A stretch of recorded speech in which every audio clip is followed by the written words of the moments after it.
Direct News TV. July 2, 2023. Fighting reignites between Sudan Army, RSF in Khartoum.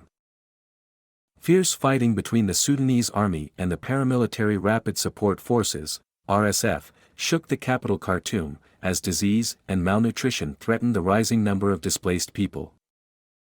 Reporting from Omdurman, Khartoum's twin city, Al Jazeera's Hiba Morgan said the fighting started in the early hours of Sunday in the northern part of the city. People in the area say that the RSF tried to attack Sudanese army positions, and this is near an army air base where the fighter jets that have been targeting the RSF have been taking off, she said. Airstrikes were launched in northern parts of the capital, Morgan reported, and heavy artillery was used in the city's east. The RSF said it downed a Sudanese army fighter jet in the city of Bari, she said. Bari, also known as Khartoum North, is one of 3 cities that make up Greater Khartoum. Battles since April 15 between forces loyal to Army Chief Abdel Fattah al-Burhan and the RSF have killed nearly 3,000 people.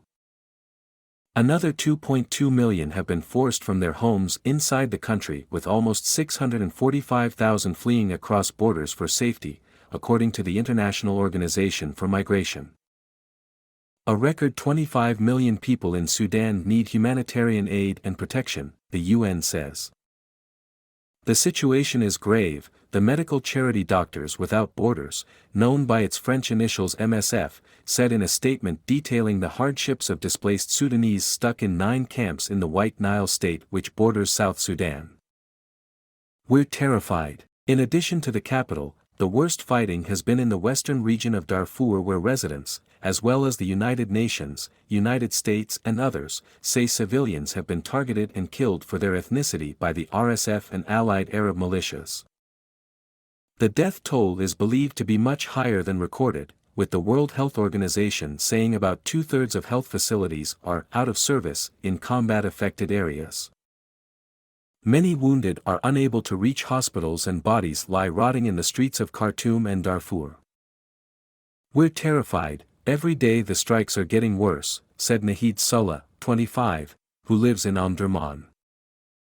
The Sudanese Doctors Union accused the RSF on Saturday of raiding the Shuhada hospital, one of the few still operating in the country, and killing a staff member.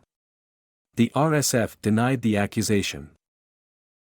The Combating Violence Against Women Unit, a government agency, said on Saturday it recorded 88 cases of sexual assault, which it said was a fraction of the likely real total, in Khartoum, El Geneina, and Nyala, capital of South Darfur, with victims in most cases accusing the RSF. The war has smashed the country's already fragile infrastructure, leaving residents short of water and electricity in the oppressive heat. Numerous ceasefires, including some negotiated by the United States and Saudi Arabia, have failed to hold. Fighting continued during the just-ended Eid al-Adha holiday, for which the warring sides announced separate unilateral truces. Increasing urgency. The worsening situation in Darfur is a bleak reminder of the region's painful history. In 2003, former strongman Omar al-Bashir armed and unleashed the RSF's predecessor, the Janjaweed militia, against Darfur's non-Arab ethnic minorities in violence that killed more than 300,000 and displaced 2.5 million.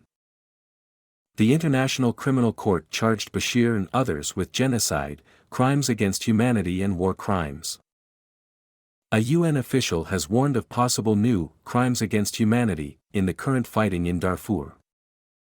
Aid organizations are repeating their appeal to the warring sides to open up secure corridors to allow them to reach the injured and those displaced by the fighting. These appeals have taken on increased urgency with the start of the rainy season in Sudan, usually accompanied by floods that bring waterborne diseases. My name is Kingsley. Please like, share, subscribe and hit that notification bell so you can be the first to be notified whenever we post. You won't regret it.